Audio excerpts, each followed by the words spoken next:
מכובדי הנשיא הרצוג ורעייתו מיכל, מכובדיי הרבים, ובראשם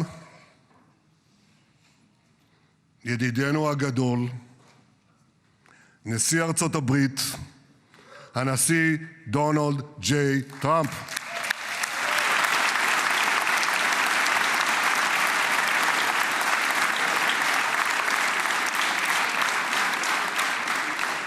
ברוך בואך לירושלים, בירתנו הנצחית.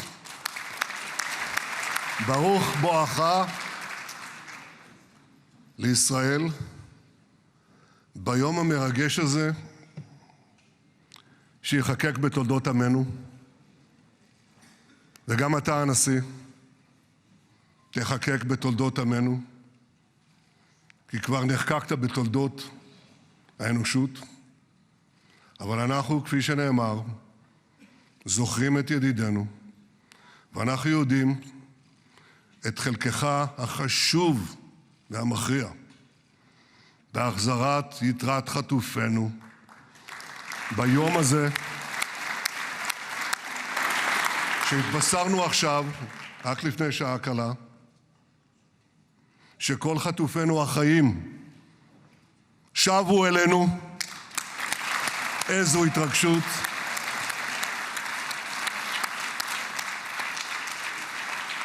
כמה חיכינו לרגע הזה, ואנחנו מחויבים להחזיר את כולם.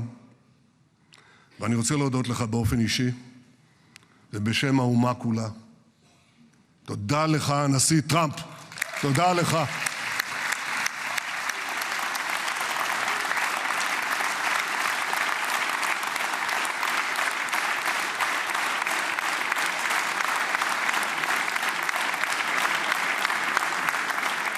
Now, I know that the teleprompters are working well, though I'm not using them. But I'm not sure about the translation. So I'll say words in English.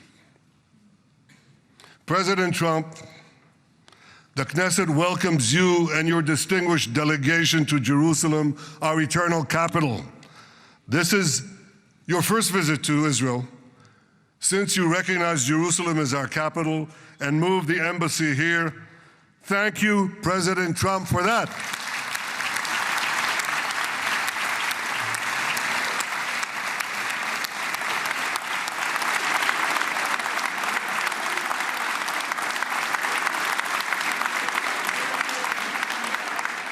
There are many other reasons to thank you since your last visit here.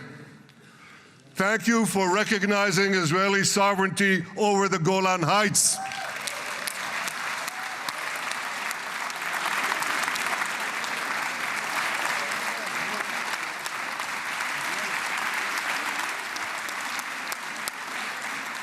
Thank you for standing up to the lies against Israel in the United Nations.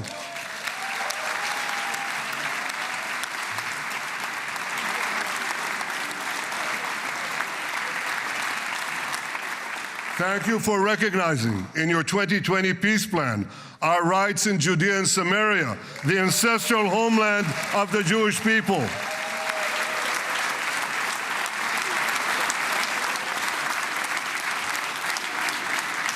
Thank you for brokering the historic Abraham Accords. Abraham, Eskhemei Avraham.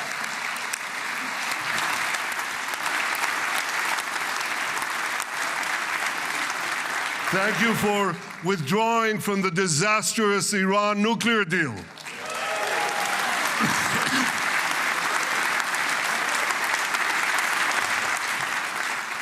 Thank you for supporting Operation Rising Lion and for your bold decision to launch Operation Midnight Hammer. Boy, is that, you got to hear this.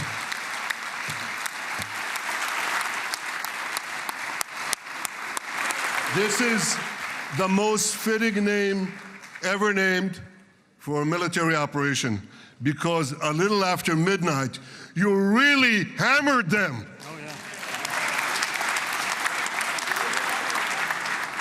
My friends, this is only a partial list but it's enough to affirm what I've said time and again. Donald Trump is the greatest friend that the state of Israel has ever had in the White House.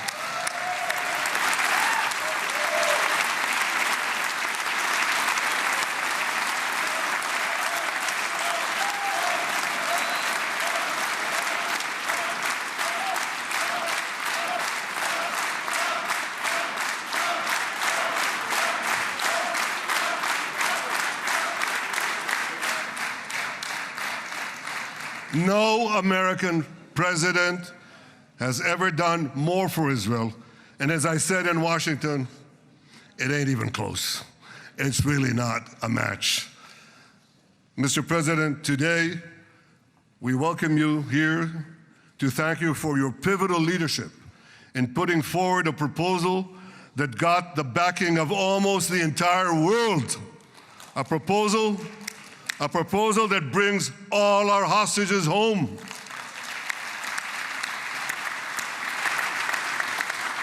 A proposal that ends the war by achieving all our objectives. A proposal that opens the door to an historic expansion of peace in our region and beyond our region. Mr. President, you are committed to this peace. I am committed to this peace.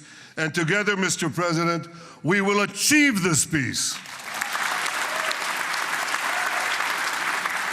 We've done it before.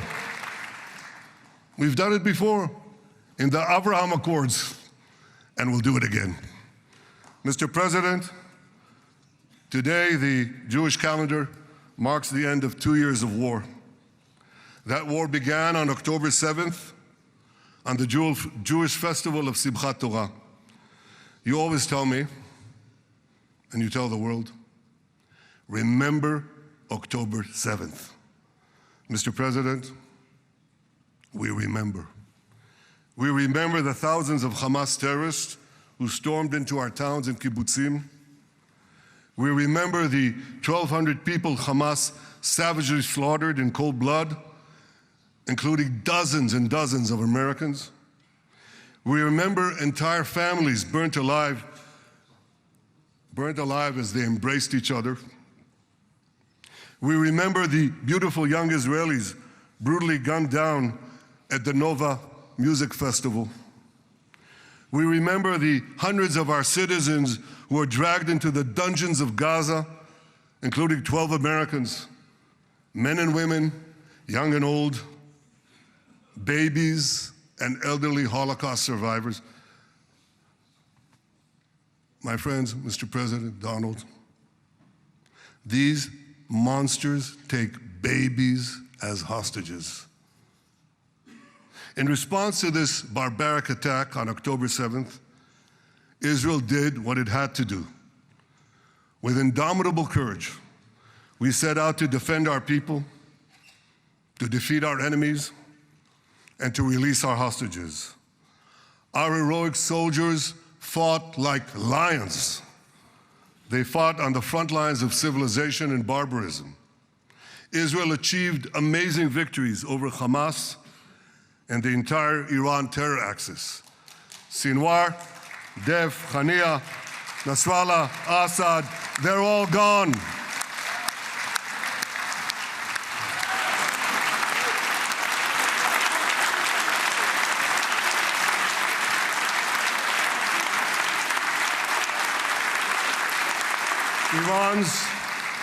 Iran's nuclear weapons and ballistic missile program, with your enormous help, Mr. President, rolled back.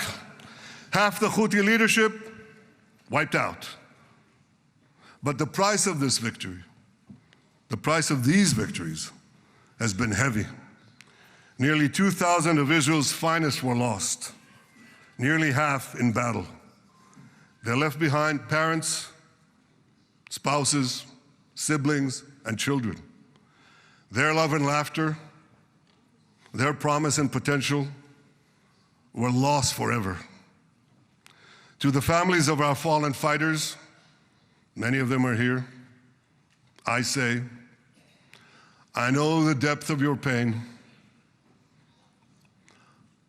I know the inconsolable grief that will accompany you for the rest of your lives. The State of Israel bows its head in eternal gratitude to our fallen heroes. Because of these heroes, our nation will survive. Because of these heroes, our nations will thrive. And because of these heroes, our nation will have peace.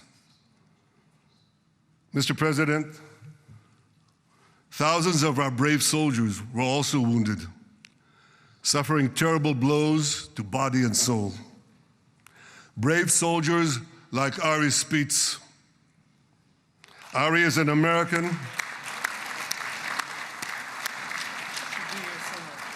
Ari is an American Israeli who was injured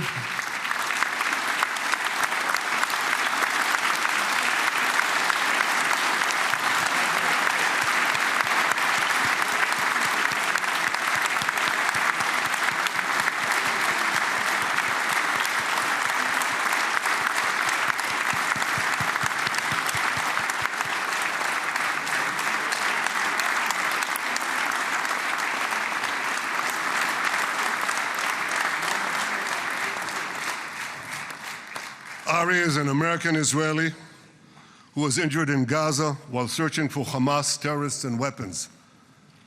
Two of Ari's comrades were killed in this action, and 10 were injured. Ari was presumed dead, but made a miraculous recovery despite losing 3 limbs.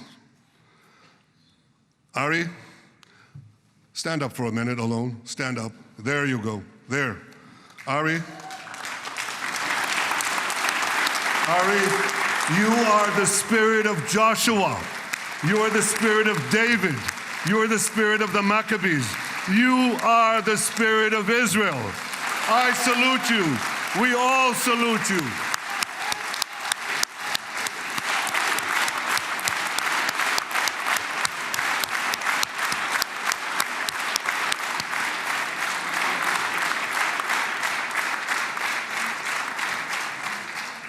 Sabine Tassa of Kibbutz Netiv HaAsara is watching us today from the Israeli consulate in Los Angeles. Sabine lost her husband and her oldest son on October 7th. She is the mother of 3 other boys. 2 of them, Koren and Shai, witnessed their father jump on a Hamas grenade to save his 2 sons. We all saw the film of those 2 boys crying out in pain, "Father is dead. Why? Why did God save me?" Mr. President, my friend Donald, I've seen some very tough things in my life, but I couldn't bring myself to watch those boys suffering again. So I didn't see this film except once. Yet Sabine, their mother, has had the strength and fortitude to show this film across the world. And my wife Sarah and I asked her, "Sabine, how do you do it? Why do you do it?" And she answered, "I do it to show the entire world the monsters Israel is fighting and the justice of our cause." This is what she's doing once again in Los Angeles. Sabine, you can hear me now, so I want to tell you on behalf of all of us, you embody the spirit of our biblical heroines, Deborah, Ruth, and Esther.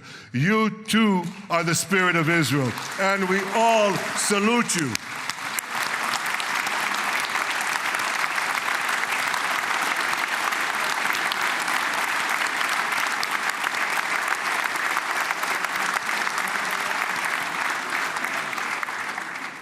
Mr. President, you asked me on our many conversations during the 12-day war with Iran, you asked me, how are the people holding up? And I said to you, our people are strong. Israelis are a nation of lions with unlimited resolve to defend our country and secure our future. The people give strength to our soldiers, and the people give strength to me and to my colleagues. The Jewish people have risen from the ashes time and again, but when we formed the State of Israel and the Army of Israel, we pledged never again would be defenseless against our enemies. And that resolute strength not only assures our survival, it assures our future, it assures peace. We have paid a high price for this war, but our enemies now understand just how powerful and just how determined Israel is. They understand that attacking Israel on October 7th was a catastrophic mistake. They understand that Israel is strong and that Israel is here to stay. And this, Mr. President, is the indispensable foundation of peace. Peace through strength. Ladies and gentlemen, this is a momentous day, a day of great joy as the remaining hostages come home. My wife Sarah and I have met with the hostage families many times. There were no words to describe their agony, only tears of bottomless sorrow and unimaginable pain. At the beginning of the war, I promised to bring all the hostages home. Today, with the indispensable help, the determined and focused help, the unremitting help of President Trump and his team, and with the incredible sacrifice and courage of the soldiers of Israel, we are fulfilling that promise.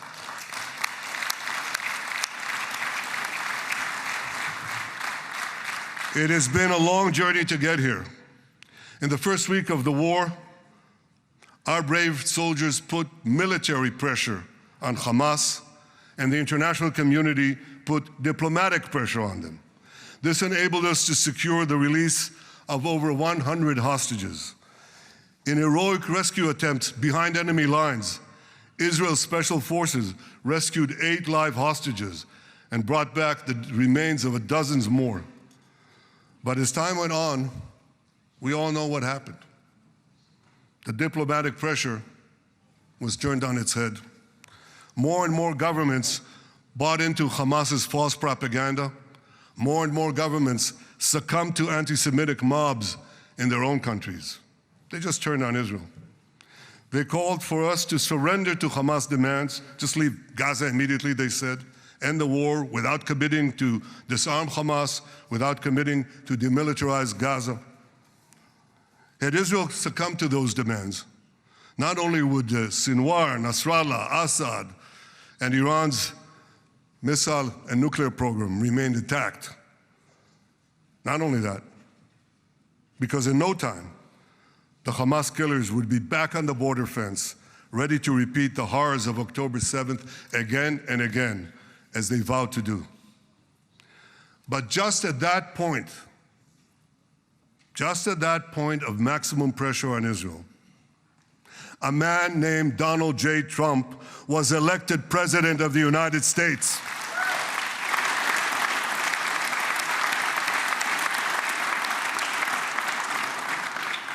And ladies and gentlemen, overnight, everything changed. Everything.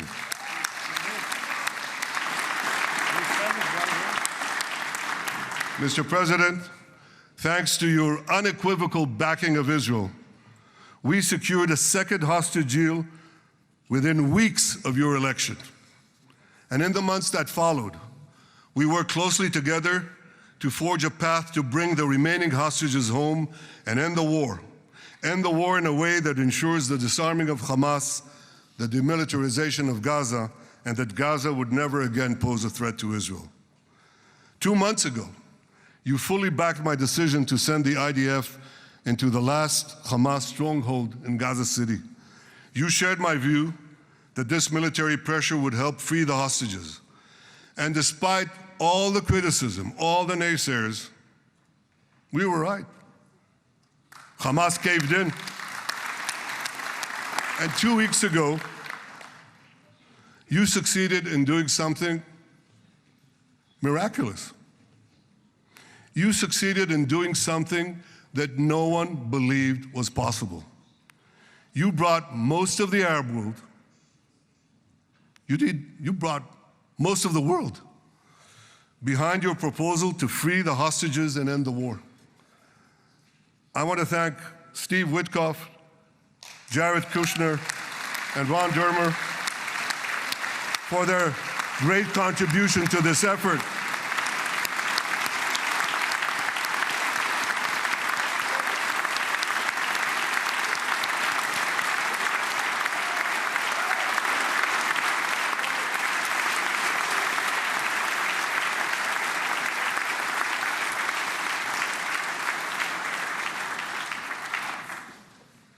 And I want to thank our negotiating team.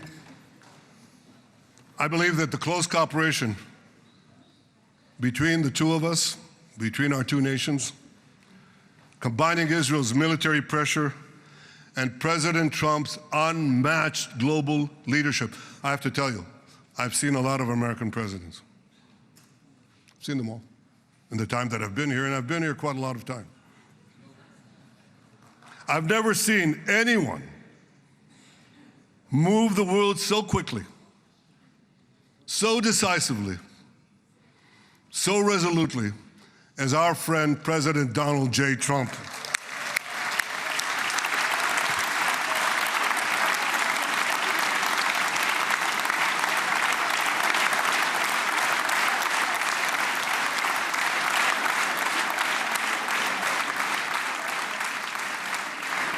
With our military pressure and President Trump's global leadership, we achieved this historic moment. It's a moment of indescribable joy as our nation embraces our sons who are coming home. Mr. President, this week, Jews around the world are going to read the book of Ecclesiastes, Kohelet, in the Bible. The Bible has many miraculous moments. One of them was your decision to bomb Fordo. I think it was a pivot of history because it wasn't meant only to bomb Fordo. That action and your previous action of taking out Qasem Soleimani, the architect of death, I think that changed the balance of power in the world. You brought America back again to the driver's seat.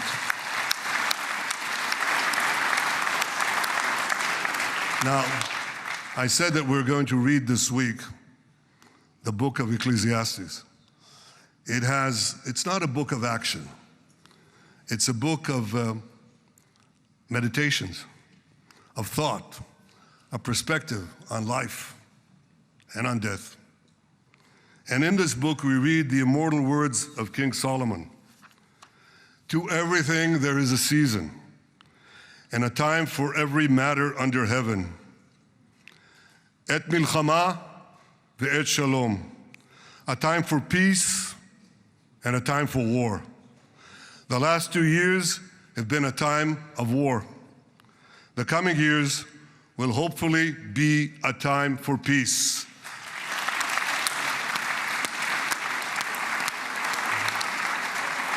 Peace inside Israel and peace outside Israel.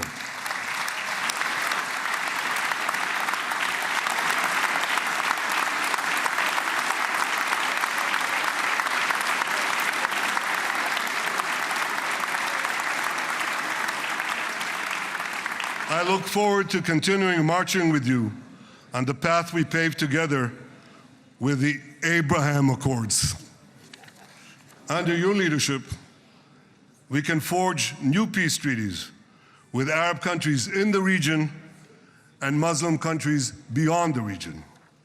Abraham's children will work together to build a better future, a future that will unite civilization against barbarism, light against darkness, and hope against despair. And my friends, I believe that with President Trump's leadership, this will happen a lot faster than people think.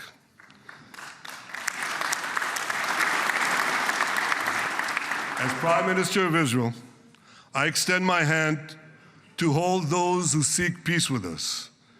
No one wants peace more than the people of Israel.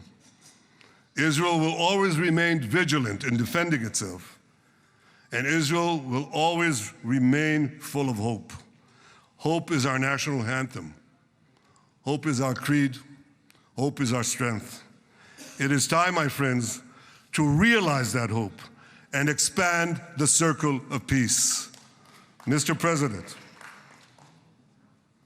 thank you for all you have done for us. I have submitted your nomination to be the first non-Israeli recipient of the Israel Prize, Israel's highest award. As to that other prize, just a question of time, you'll get it. But I want you to get the Israel Prize, our highest award, to our greatest friend.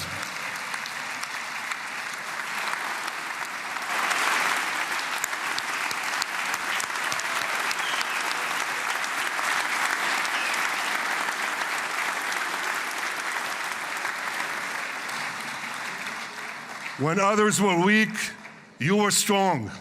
When others were fearful, you were bold.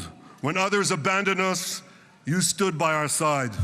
On behalf of the government and people of Israel, I thank you for your extraordinary friendship. Thank you for helping bring our hostages home. Thank you for supporting Israel's march to victory. Thank you for paving a path to peace. מכובדי נשיא ארצות הברית, ידידי דונלד, ברוך הבא לישראל, ברוך הבא לירושלים, ברוך הבא ביום המרגש הזה, שהחיינו וקיימנו והגיענו לזמן הזה.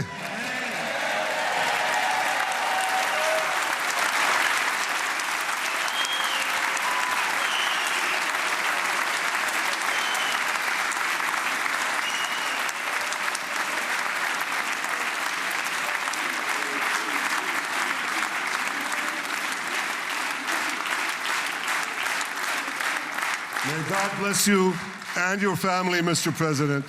May God bless America. May God bless Israel. And may God bless the covenant between our two promised lands. Thank you, Mr. President.